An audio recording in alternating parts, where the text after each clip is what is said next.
ঠিক করে না পারলে আমি ঠিক করে নেবো।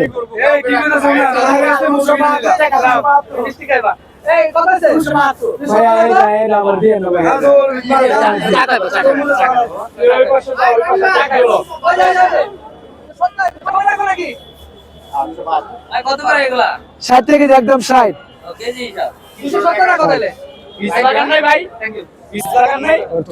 না না পিস বিক্রি করবো ভাইয়া, এখন কোন পিস কিনতে পারি না ভাইয়া, এখন কেজি ভাবে কিনতেছি, কেজি ভাবে বিক্রি করতেছি, গাঙ্গের পানি গাঙ্গে ঢালতাছি, যখন পিস কিনবো তখন পিস বিক্রি করবো, গাঙ্গের পানি গাঙ্গে ঢালবো ভাই, আমার কি গাঙ্গের পানি গাঙ্গে ঢালবো।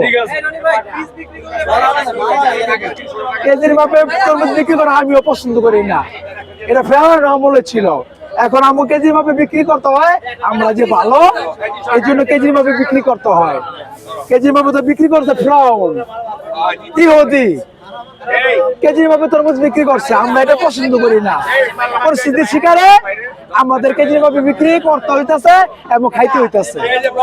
আবার তরমুজের সিজন ঈদের পর লাগে গেলে তখন পিস কিনবো, পিস বিক্রি করবো।